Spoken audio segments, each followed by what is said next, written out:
L'histoire sanglante du communisme. Troisième partie.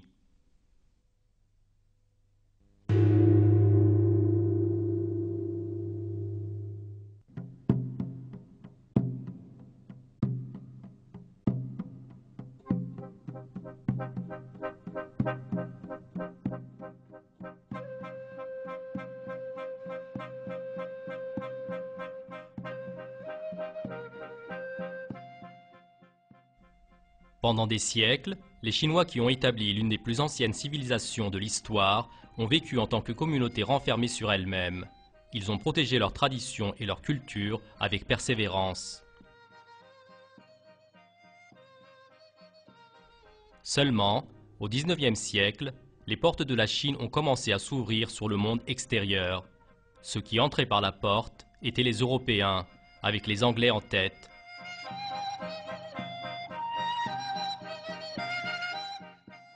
Les Européens, qui sont entrés en Chine avec des objectifs commerciaux, ont également commencé à emmener leur propre culture. Avec la culture occidentale, les pensées occidentales aussi ont fait un pas en Chine. L'une de ces pensées était la théorie de l'évolution de Darwin.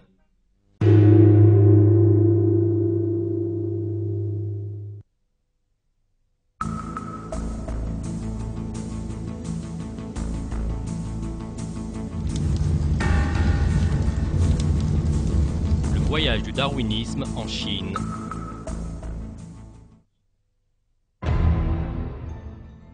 En 1895, c'est-à-dire 36 ans après avoir été diffusé en Angleterre, le livre de Darwin intitulé « L'origine des espèces » fut traduit en chinois et après cette date, en très peu de temps, il est devenu populaire parmi les intellectuels chinois.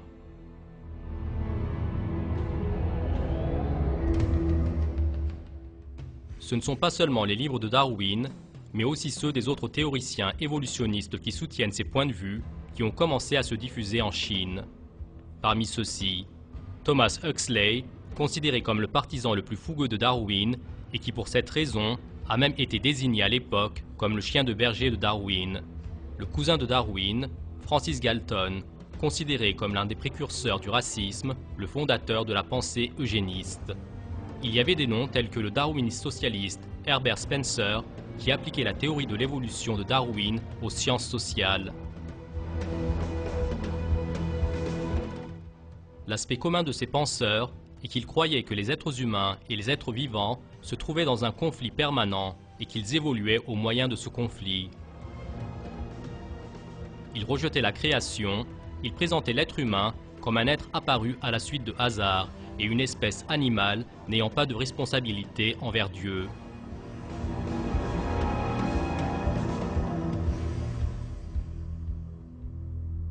Le fait que la pensée darwiniste se diffuse ainsi dans la société allait de même être en Chine, comme ce fut le cas pour les autres pays, la cause de troubles sociaux, d'agitation et de conflits.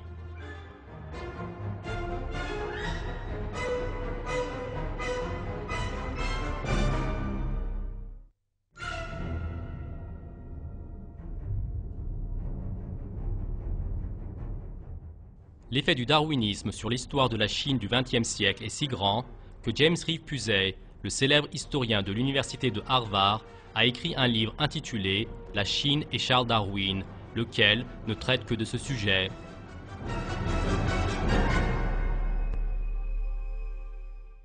Selon les explications de Pusey, le darwinisme a profondément influencé les intellectuels chinois. Il les a entraînés vers une vision du monde révolutionnaire et il a ainsi donné un grand soutien idéologique au développement du mouvement communiste en Chine. Quant à la personne qui a déterminé l'aspect de ce changement qui a commencé avec le darwinisme, c'est Mao Tse-tung.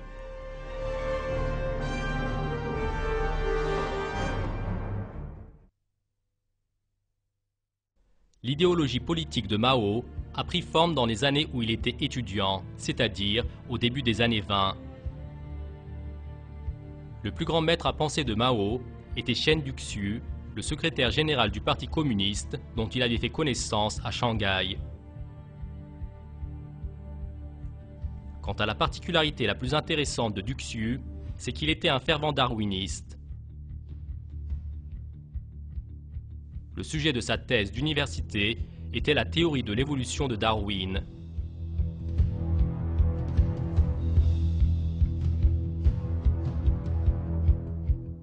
Mao a reçu de lui une éducation à la fois marxiste et darwiniste. Dans ses mémoires, qu'il a écrits des années après, il allait dire « Personne ne m'a autant influencé que Shen Duxiu ».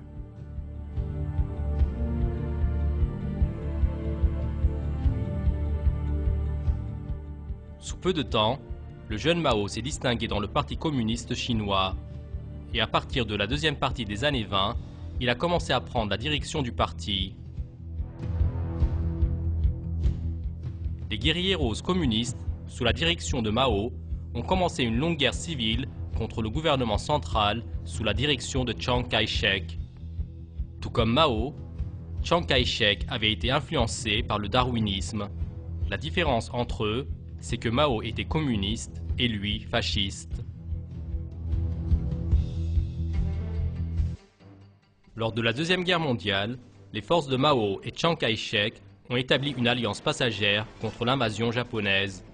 Mais quand cette guerre a pris fin, ils ont à nouveau commencé à s'opposer.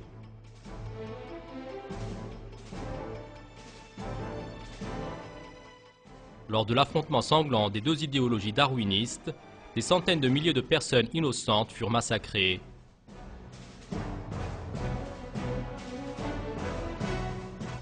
En 1949, les guérilleros ruraux de Mao ont atteint la capitale Pékin. Le drapeau du Parti communiste dressé dans le ciel de Pékin symbolisait pour le peuple chinois vivant déjà dans la confusion le début d'une période encore plus sombre qu'avant. Le pouvoir de Mao a commencé avec une grande démonstration. Les masses qui se sont réunies sur la célèbre place Tiananmen fêtaient le communisme sous les drapeaux rouges. Quant à Mao, il énumérait les promesses du communisme avec sa voix aiguë effroyable.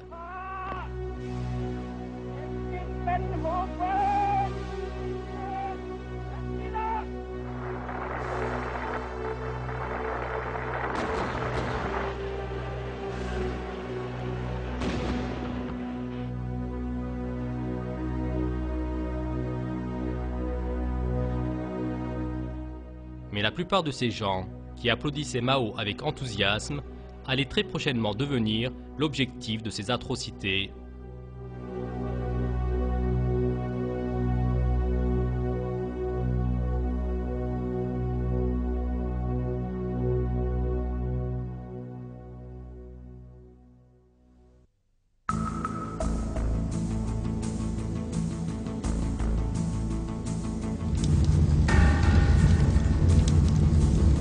Bruit de pas de l'obscurité.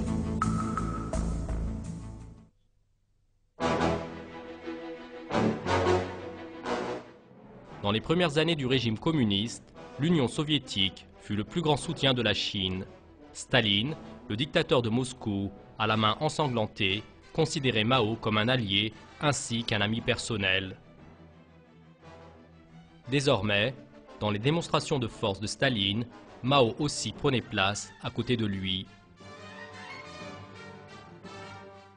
La première collaboration sanglante des deux dictateurs communistes s'est réalisée en Corée en 1950, seulement une année après la révolution de Mao.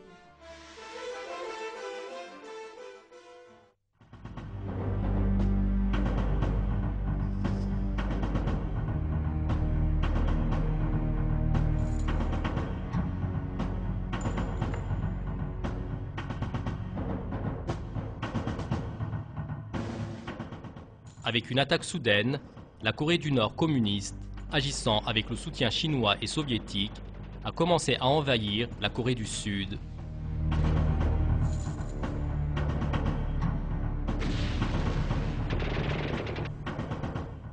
La guerre, qui s'est équilibrée avec la contre-intervention des Nations Unies, a duré 3 ans et elle a coûté la vie à exactement plus de 3 millions de personnes.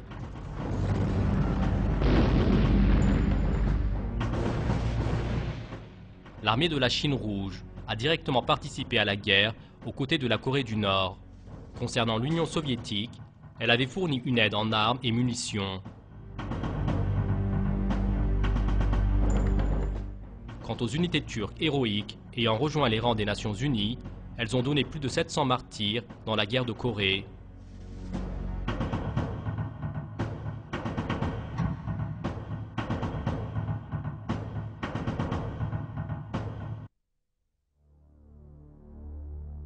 Après la guerre de Corée, qui fut l'un des conflits les plus sanglants de l'histoire, Mao s'est intensifié sur les affaires internes de la Chine. Il s'adresse fréquemment au peuple, il faisait écouter les discours à des dizaines de millions de Chinois depuis les haut-parleurs. Dans ses discours, il promet l'industrialisation, le développement. Il disait que le marxisme-léninisme est notre seul guide.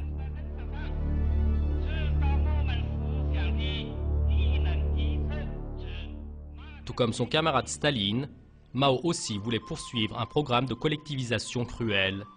En tant que premier travail, il a mis la main sur toute la propriété privée. Dans les films de propagande, on décrivait soi-disant à quel point cette pratique apportait du bonheur au peuple chinois. Les hommes d'affaires, dont on avait mis la main sur leurs biens, faisaient des démonstrations de joie affectées. Quant aux femmes, elles étaient montrées dans des scènes avec des simulacres de bonheur.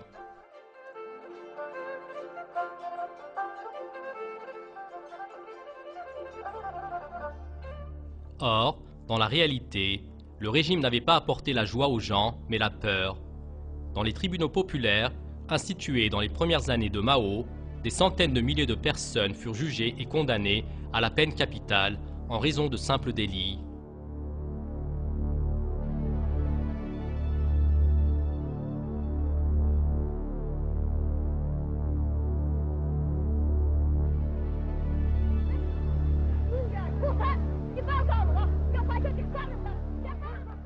Seulement, la vraie catastrophe allait commencer avec le grand bond en avant de Mao.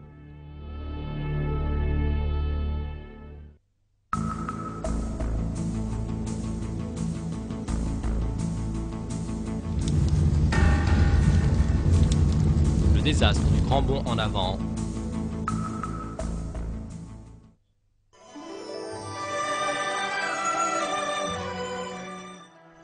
Quand Mao est venu au pouvoir, une grande partie du peuple chinois vivait dans la pauvreté. Dans les champs de riz, ils travaillaient dans des conditions difficiles et ils n'arrivaient à produire que pour pouvoir se nourrir. Mais au moins, ils arrivaient à manger. Quant au programme économique du grand bond en avant que Mao a fait débuter en 1958, il allait entraîner toute la Chine vers une grande catastrophe. On fit commencer le grand bond en avant avec le slogan qui promettait de doubler la production industrielle et agricole en Chine.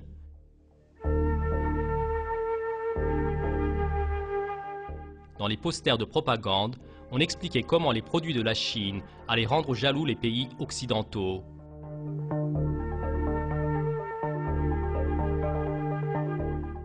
Mao était décrit comme un dirigeant qui va résoudre tous les problèmes en appliquant l'idéologie communiste à la société. Pour cela, l'agriculture fut d'abord collectivisée, la production individuelle fut interdite, tous les paysans furent rassemblés dans des communes gigantesques composées de milliers de personnes et dans une discipline militaire, ils furent forcés à la production collective.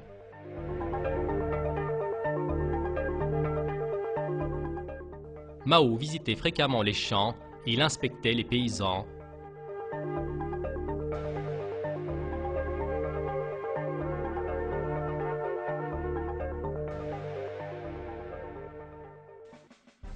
Dans la même période, le Parti communiste a commencé une campagne visant à nettoyer tout le pays des animaux nuisibles.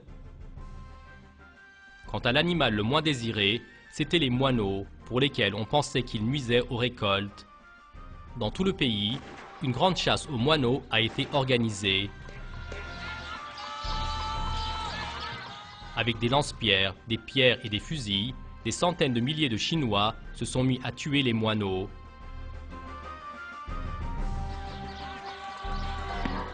Ceux qui apportaient des corps de moineaux en grand nombre étaient applaudis en tant que communistes exemplaires. Mais cette campagne étrange a donné un résultat auquel le Parti communiste n'a aucunement pu penser.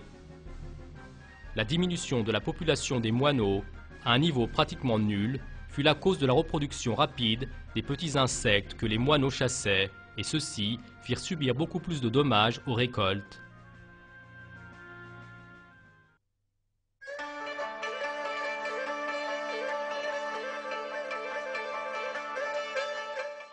En 1958, des compétitions intercommunales furent organisées. On pesait la quantité de récoltes données par chaque commune et celles qui en donnaient plus étaient montrées comme des exemples. Chaque commune prêtait serment pour atteindre des quotas encore plus élevés.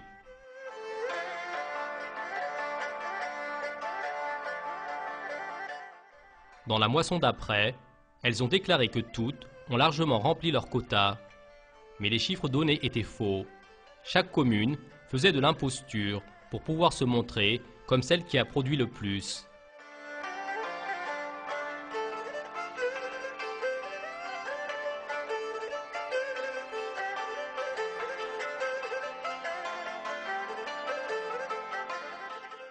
Certaines ont même essayé de donner l'apparence d'avoir rempli le quota en plantant à nouveau les moissons récoltées sur les champs d'inspection.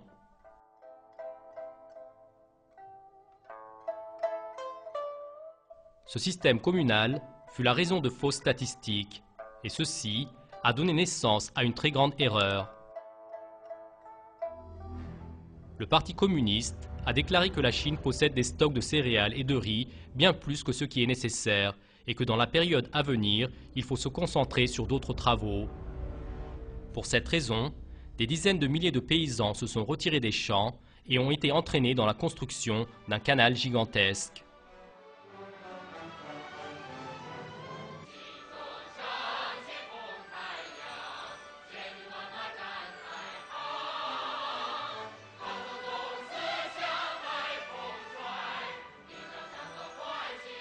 Dans les films de propagande, les paysans présentés dans une grande joie et motivation ont en vérité, sous peu de temps, subi un effondrement moral et physique.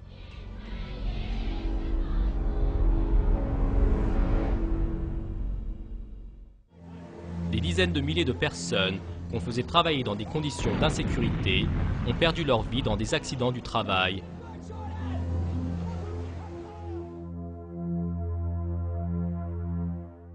Le Parti communiste avait fait un calcul grossier en disant que chaque ouvrier va creuser 1 mètre de canal et le projet sera fini sous 3 mois.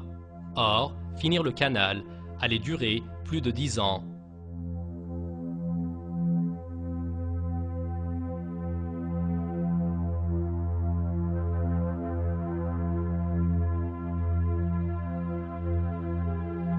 Lors du grand bond en avant, les horaires de travail des ouvriers dans les usines furent multipliés par 2 et on commença à faire fonctionner les machines de manière à ce qu'elles ne s'arrêtent jamais.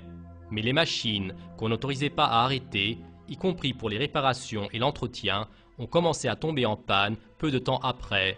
Les usines furent délabrées. Dans la même période, Mao a exposé un autre objectif du grand bond en avant. En 1 an, la production d'acier allait exactement être multipliée par 2. Et cette production n'allait pas seulement être faite dans des complexes de l'industrie lourde, mais en même temps dans les petits fours des paysans. En tant que nécessité de l'idéologie communiste, Mao croyait que la force des bras des prolétaires avait pour ainsi dire un effet magique. Avec cette décision, des dizaines de millions de Chinois furent mobilisés pour produire de l'acier avec des procédés amateurs. Des marteaux de porte jusqu'aux casseroles, ils ont essayé de produire de l'acier en faisant fondre dans les fours primitifs toutes sortes d'objets métalliques qu'ils trouvaient.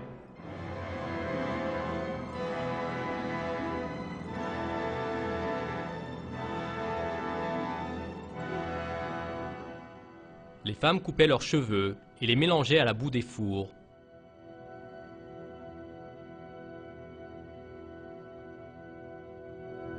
Les forêts furent saccagées pour fournir du bois à ces fours primitifs.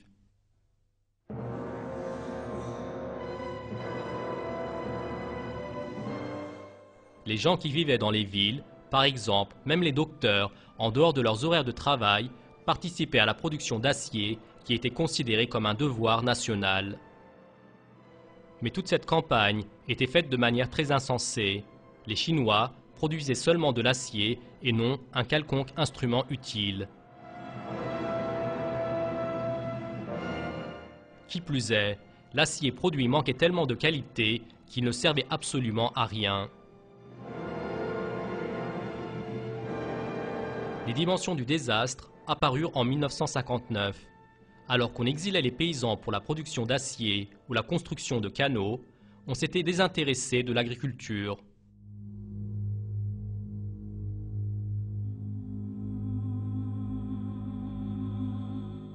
Les faux chiffres de production montraient des excédents de récolte, mais dans la réalité, il y avait un grand vide de récolte. Sous quelques mois, une grande famine a pointé du nez. La sécheresse a rendu la situation encore plus mauvaise, et en 1960, la famine la plus effroyable de l'histoire du monde a éclaté.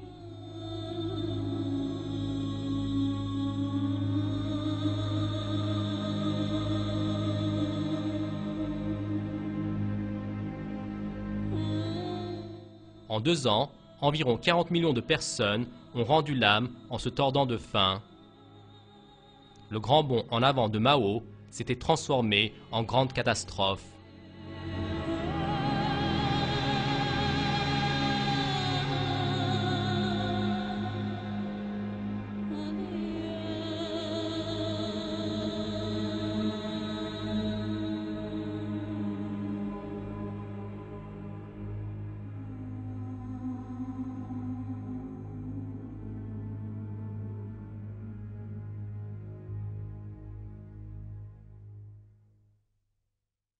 Tout au long du film, nous avons examiné à quel point le communisme est une idéologie cruelle et tyrannique. Seulement, une autre réalité que nous devons préciser est que les régimes communistes, au regard de leurs déclarations opportunes, pensent et se comportent de manière extrêmement insensée. Le soi-disant projet de développement que Mao a désigné sous l'appellation de Grand Bond en avant en est un exemple flagrant. Le Grand Bond en avant montre que les moules opaques de l'idéologie communiste ne s'adaptent en aucune façon à la vraie vie, que les théories des théoriciens communistes comme Marx, Lénine ou Mao, présentées comme des réflexions très scientifiques et sensées, sont des absurdités. Les communistes ont cru à une idéologie erronée, et en essayant d'appliquer de force cette idéologie à la société, ils ont entraîné l'humanité dans de grandes catastrophes. Le fait que le communisme établisse un système si irrationnel est en même temps une manifestation du verset du Coran dans lequel Allah nous informe concernant les négateurs. C'est qu'ils sont des gens qui ne raisonnent point.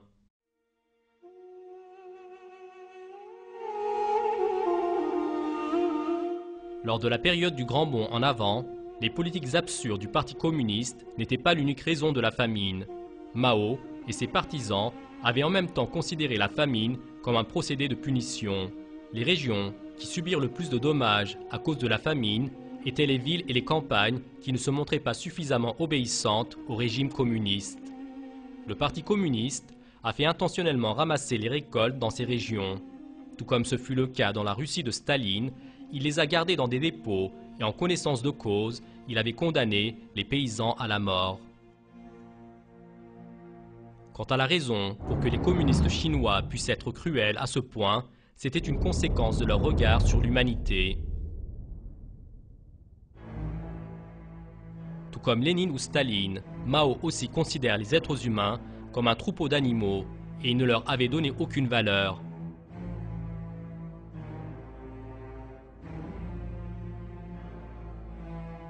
C'était la conséquence naturelle de la philosophie darwiniste qu'il avait assimilée dès ses années de jeunesse.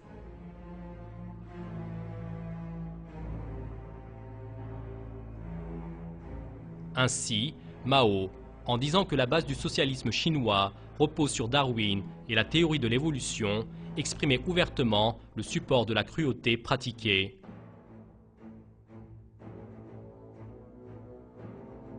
Cette philosophie darwiniste de Mao est expliquée ainsi par James Reeve Pusey, un historien de l'université de Harvard. Les idées de Mao étaient un fort mélange de l'ironie darwiniste et des antagonismes. En 1964, il avait proféré des menaces en disant « Tous les vils animaux vont être anéantis ». Avec cela, il rendait inhumains ses ennemis. Il considérait ceux qui réagissaient à la révolution comme des échecs évolutionnaires et il pensait qu'ils méritaient que leur race s'éteigne. Selon Mao, les ennemis du peuple, c'est-à-dire ceux qui ne sont pas communistes ainsi que les religieux, n'étaient pas des êtres humains et ne méritaient pas d'être traités en tant qu'êtres humains.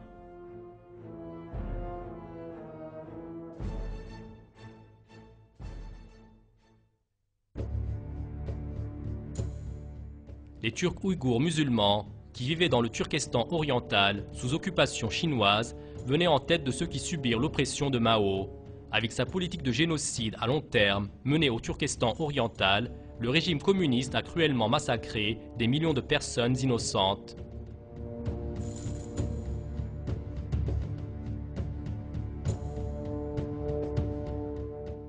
À la suite d'essais nucléaires réalisés intentionnellement dans cette région, des dizaines de milliers d'enfants furent handicapés. Cette politique de génocide, que les institutions internationales ont également constatée, se poursuit de nos jours avec toute sa cruauté.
Crimes de la révolution culturelle.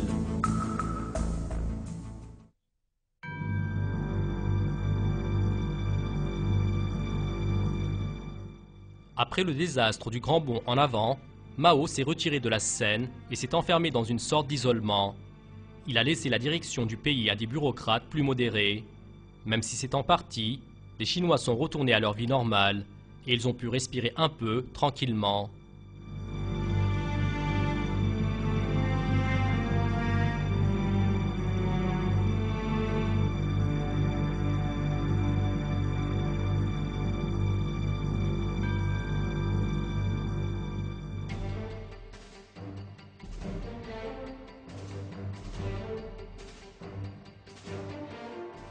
Mais Mao faisait des plans pour de nouveaux crimes. Il pense que l'idéologie communiste ne s'est pas suffisamment diffusée dans la société et il liait l'échec du Grand Bond en avant à la carence de cette idéologie. Les partisans de Mao ont imprimé des dizaines de millions d'exemplaires du Livre rouge, lequel était composé de ses discours. Et Mao, désigné comme le grand timonier, est à nouveau apparu sur la scène dans la deuxième moitié des années 60.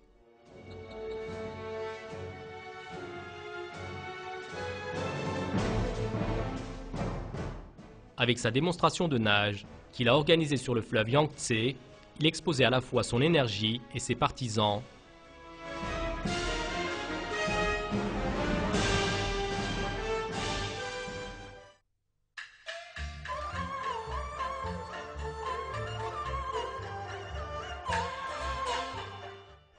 Pour le programme idéologique dont il rêvait, Mao a d'abord tenté de détériorer les arts classiques chinois. Il voulait vacciner à la société les idées de violence et de conflit, lesquelles sont la base du communisme, et il avait pensé qu'il pouvait commencer cela au moyen de l'opéra.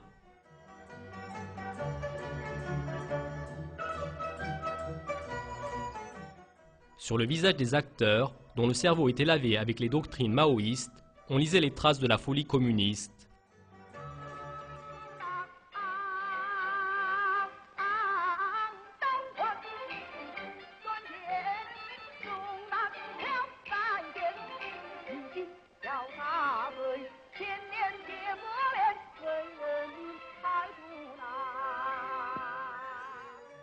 Le fait que Mao visite l'opéra était le plus grand honneur pour ses partisans fanatiques.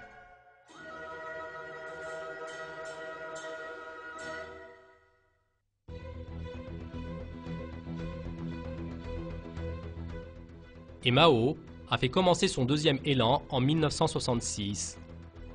Selon l'expression de Mao, ceci était la grande révolution culturelle prolétarienne. La propagande qui idolâtrait Mao s'est répandue dans toute la Chine.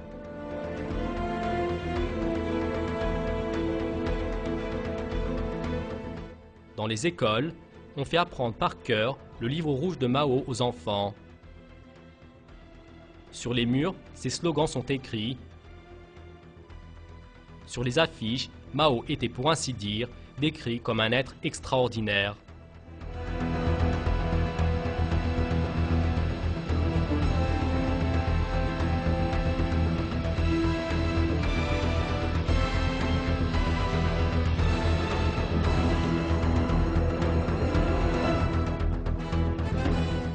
Les militants de la révolution culturelle étaient les jeunes étudiants désignés sous le nom de Garde rouge.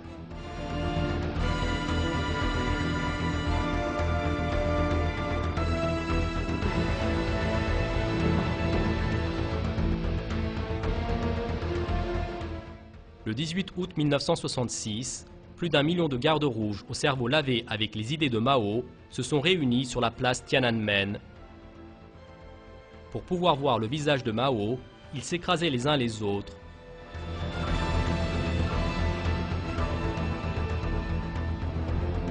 Une jeune fille étudiante fut mise à côté de Mao et elle lui avait serré la main. Même si Mao ne s'en importe pas vraiment, pour la jeune fille et ses amis, cet événement était important. Tous s'empressaient pour pouvoir toucher sa main serrée par Mao.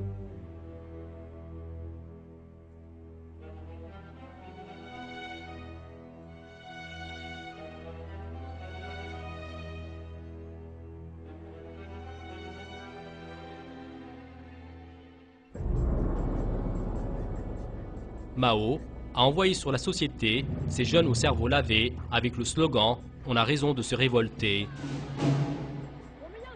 Il a ordonné aux gardes rouges de mettre à bas tout le monde, y compris leurs professeurs d'école, les directeurs dans les organismes d'État ou ceux qu'ils considéraient comme ayant une autorité. Les gardes rouges ont même arrêté Liu Shaoqi, qui avait le titre de président de l'État de Chine, et ils l'ont humilié avec diverses offenses.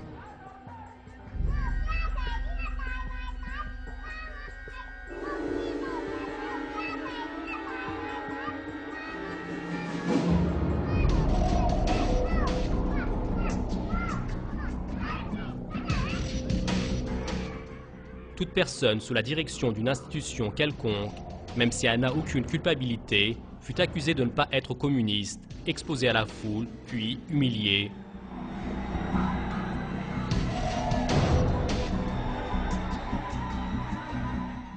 Ces personnes, à qui on mit des bonnets avilissants sur leur tête, au cou desquels on accrocha des plaquettes avec des inscriptions remplies d'offenses, qui furent poussées, bousculées et frappées, ont subi de grandes tortures.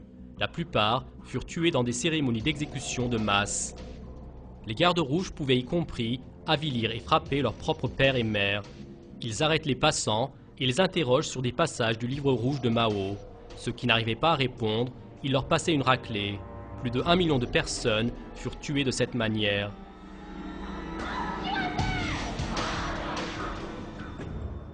Des tortures effroyables faites aux professeurs d'université arrêtés lors de la révolution culturelle sont expliquées ainsi avec les paroles d'un observateur. Devant le bâtiment de l'école, j'ai vu les professeurs qui demeuraient en rangée. Ils étaient au total 40 ou 50, leurs têtes et leurs visages étaient mêlés d'encre noire. Ils les avaient tous revêtus d'un bonnet d'âne et sur leur dos, ils portaient des balais sales, des chiffons à poussière et des chaussures. Et au cou des professeurs furent accrochés des seaux remplis de pierres. Tout à la fin, ils se sont tous agenouillés. Ils ont allumé des encens et supplié Mao Tse-tung pour se faire pardonner leurs fautes. Les coups et les tortures ont suivi cela. Je n'avais jamais vu une telle torture auparavant. Désormais, on leur faisait manger de mauvaises matières et des insectes et on leur donnait du courant électrique. on les forçait à s'agenouiller sur les morceaux de verre, on les suspendait par leurs bras et leurs jambes.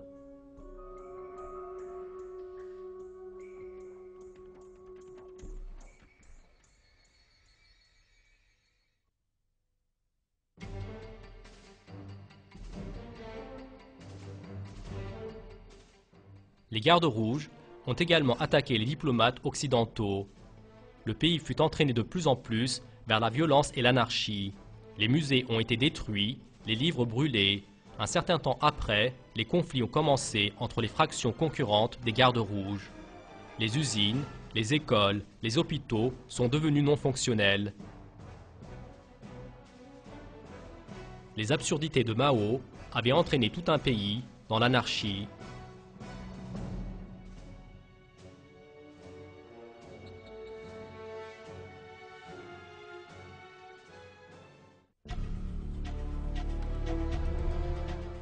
À la fin, l'ordre n'a pu être établi qu'avec l'intervention de l'armée.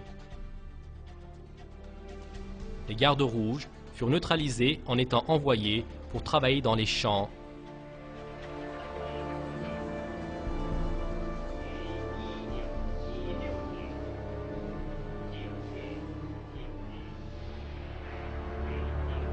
Pourtant, la folie de la révolution culturelle n'a pu prendre fin qu'avec la mort de Mao en 1976. Quant à la fidélité du Parti communiste à Mao, elle continuait. Dans l'élégie écrite pour Mao, le dictateur à la main ensanglantée était décrit tel un être sublime.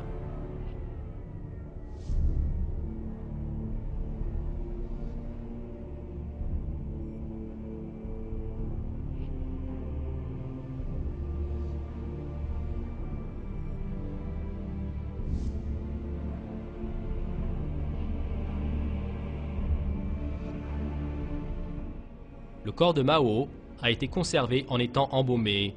Quant à son idéologie, elle allait continuer à vivre et verser du sang.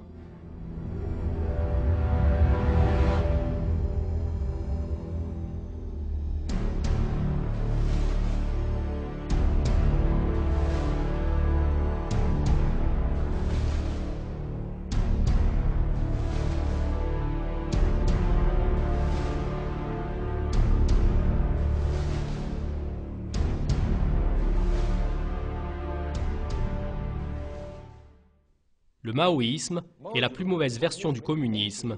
Elle est pour ainsi dire le pire du pire. L'aspect intéressant de l'affaire, c'est que cette catastrophe n'a pas seulement frappé la Chine, elle a également frappé les autres pays influencés par la Chine. Avec la détérioration des relations sino-soviétiques dans les années 60, en tant que modèle de communisme alternatif, le maoïsme a trouvé des partisans dans différents pays.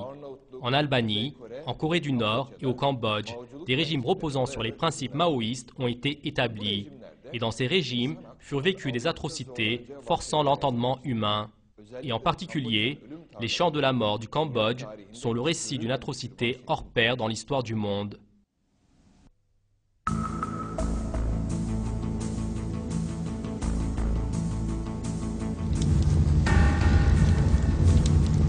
Les champs de la mort du Cambodge.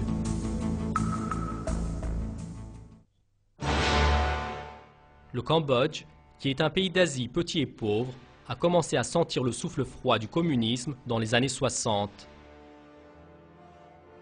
À cette période, les unités communistes nord-vietnamiennes, en guerre avec les États-Unis, ont commencé à s'infiltrer au Cambodge en traversant la frontière.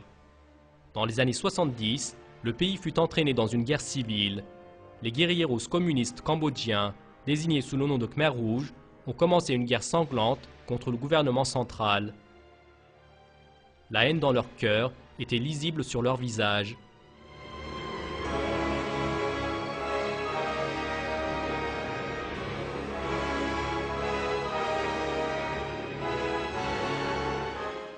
En prenant la capitale Phnom Penh en 1975, les Khmer Rouges, sous la direction d'un leader maoïste du nom de Pol Pot, sont venus au pouvoir.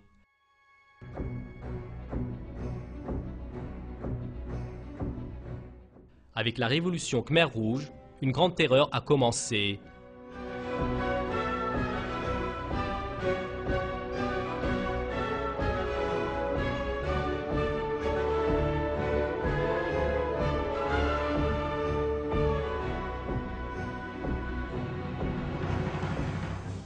Alors que des milliers de fonctionnaires de l'État étaient exécutés au milieu de la rue, les avenues se sont remplies de patrouilles de tanks.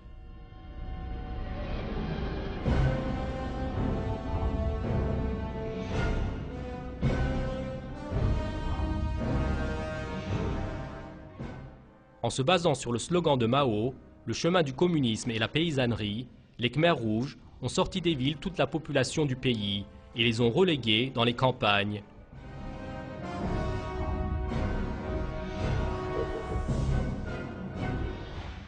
Sous la menace des militants armés, la capitale Phnom Penh fut vidée en quelques jours et des centaines de milliers de personnes, dans un état affamé et miséreux, furent transférées dans les champs de riz.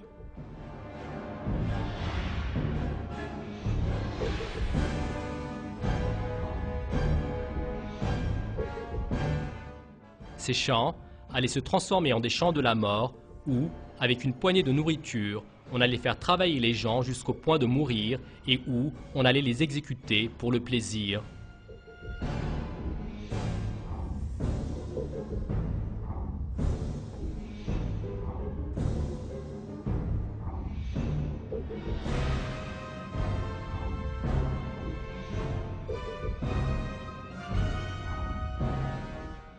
Les musulmans cambodgiens, en situation de minorité, ont également été l'objet de cette atrocité. L'administration Khmer Rouge a fait ramasser et brûler les Corans, détruit les mosquées et tué des dizaines de milliers de musulmans sans faire de distinction pour les femmes et enfants.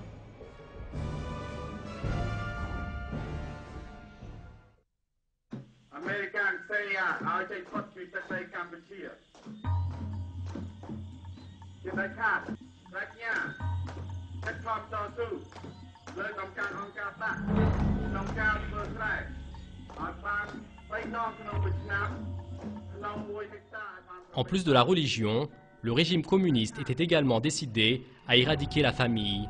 Une vie communale fut instituée et toutes les familles furent scindées. Dans les communes, on suggère aux enfants le caractère non nécessaire de la famille. Au lieu de leur famille, on leur apprenait à aimer l'encart. Encart était l'autre nom du parti communiste.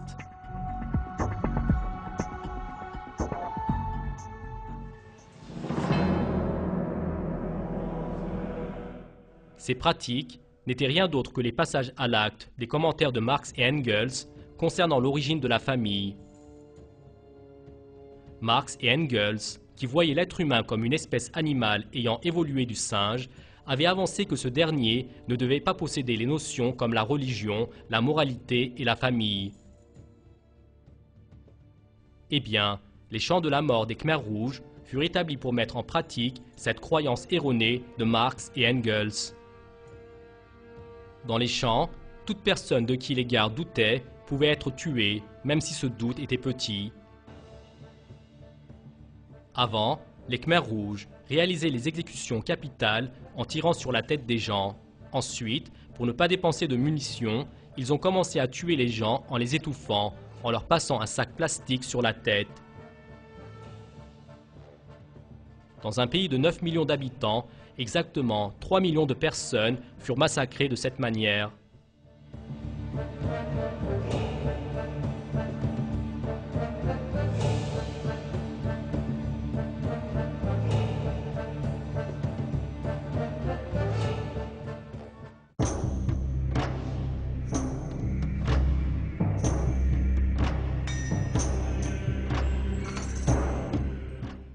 Aujourd'hui, les os et les crânes des personnes tuées par les Khmers rouges sont toujours exposés dans un musée de la capitale Phnom Penh.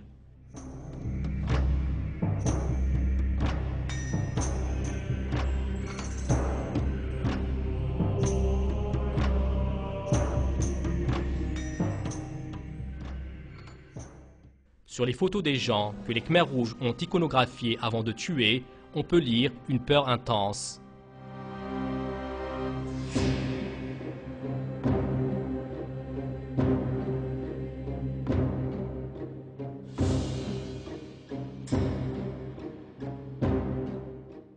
Le résultat apporté à l'humanité par le communisme et la philosophie matérialiste, eh bien, c'est celui-ci.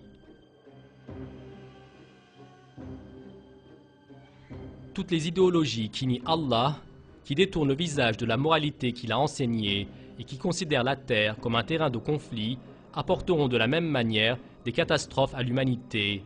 Dans un verset du Coran, Allah explique ainsi le secret de cette vérité. Je demande la protection d'Allah contre le diable. La corruption est apparue sur la terre et dans la mer à cause de ce que les gens ont accompli de leurs propres mains, afin qu'Allah leur fasse goûter une partie de ce qu'ils ont œuvré. Peut-être reviendront-ils vers Allah.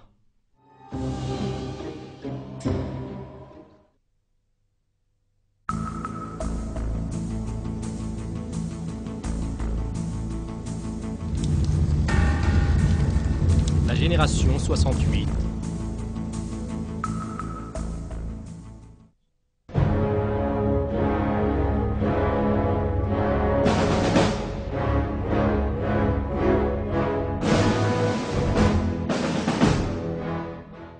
Dans le monde, la période où le communisme a le plus augmenté fut dans les années 60.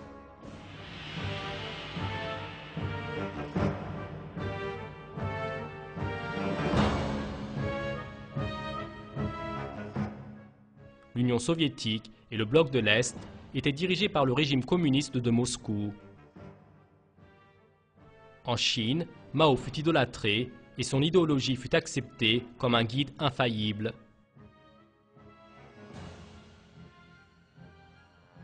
À Cuba, le régime de dictat de Fidel Castro continuait son règne.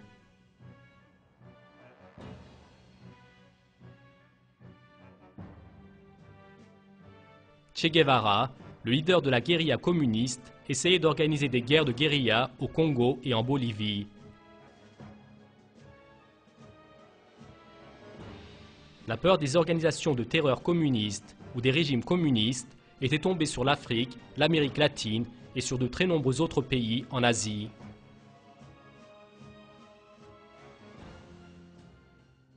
À nouveau, dans ces années, l'idéologie communiste a éclaté dans un endroit qu'on ne soupçonnait aucunement auparavant. Parmi la jeunesse occidentale, l'idéologie marxiste a commencé à se diffuser rapidement. Dans ce vent idéologique, le penseur marxiste Herbert Marcuse avait un rôle important. Marcuse avait apporté une nouvelle définition à la classe révolutionnaire définie par Lénine comme les ouvriers et par Mao comme les paysans, les jeunes. Seulement, sur une question fondamentale, Marcuse pensait exactement comme Lénine et Mao. Ceci était le dogme darwiniste qui avançait que la loi principale de la nature était le conflit.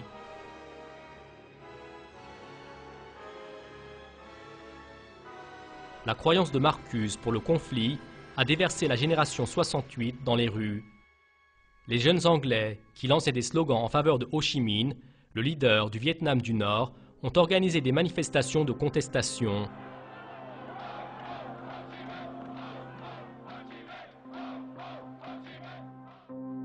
En Italie, les groupes de gauche ont entamé des actes terroristes. Quant aux événements de violence de 68, qui sont les plus grands, ils ont éclaté en France. D'abord, les étudiants marxistes de Paris ont occupé les universités. Dans les célébrations effectuées, on lançait des slogans du socialisme. Les événements ont pris de l'ampleur avec l'organisation d'une marche de soutien aux étudiants par les autres groupes de gauche. Les groupes marxistes ont mis les automobiles en pièces, ils ont ravagé les rues et les magasins. En quelques jours, Paris s'est transformé en un champ de bataille.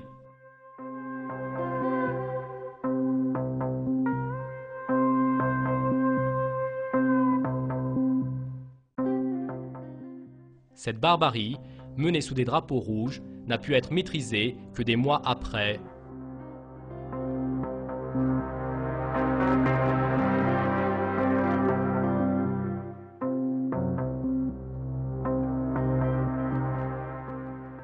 Avec un effet domino, les événements des étudiants de 68 se sont répandus dans de très nombreux pays, et à chaque fois, cela a été la cause de conflits sociaux, d'actes de terreur et même de guerres civiles.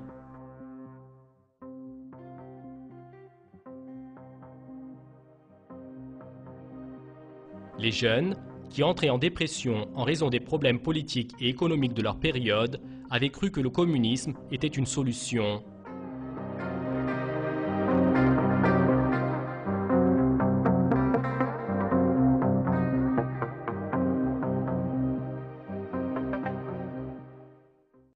Il y avait encore une raison importante au fait que la génération 68 se fasse engrener par l'idéologie communiste. Le système d'éducation qui instruit ces jeunes leur donnait l'éducation philosophique de base nécessaire avec tous les détails pour devenir communistes. Car selon l'expression de Karl Marx, la théorie de l'évolution de Darwin, qui est la base du communisme du point de vue des sciences naturelles, leur était enseignée comme une vérité scientifique dans leurs écoles. Les jeunes, qui croyaient à l'assertion de Darwin, laquelle disait que l'homme est un animal qui se développe par voie de conflit, n'ont pas tardé à être entraînés dans la terreur et l'anarchie. Si on se souvient, la théorie de l'évolution de Darwin a également préparé le terrain pour le développement du communisme chinois. Le régime sanglant de Mao s'était élevé sur la base idéologique que le darwinisme a formée. Tout ce tableau nous montre une vérité importante. L'idéologie communiste est le résultat d'un regard sur le monde qui considère l'être humain comme une espèce animale et qui pense qu'il se développe par voie de conflit. Si dans la société se diffuse ce regard du monde, le développement du communisme deviendra également inévitable. Lorsque le communisme trouve un environnement politique et social approprié, il s'organise à nouveau et il commence à verser du sang à nouveau. Le fait que l'Union soviétique et que les régimes communistes dans les anciens pays du bloc de l'Est furent renversés ne doit pas être une raison de relâchement. Le communisme est toujours un danger pour le monde, car la base philosophique de cette idéologie est encore debout. Tant que cette base, c'est-à-dire le darwinisme et le matérialisme, restera debout, le communisme va continuer à être un malheur pour l'humanité. Dans ce cas, la solution passe par le fait de réfuter cette base philosophique. De toute manière, il faut désormais mettre fin au darwinisme et à la philosophie matérialiste, qui n'ont pas de support scientifique, qui sont rejetés par les découvertes scientifiques et qui sont imposés aux sociétés comme une réalité. Les êtres humains doivent comprendre qu'ils ne sont pas des animaux qui existent pour lutter les uns contre les autres, mais qu'ils sont des êtres honorables qu'Allah a créés et qui vont vivre selon la moralité qu'il a enseignée. Lorsque cette vérité sera comprise, à la fois le communisme et les autres idéologies qui apportent des catastrophes à l'humanité vont s'en aller. L'humanité va vivre dans la paix, la sérénité et la fraternité.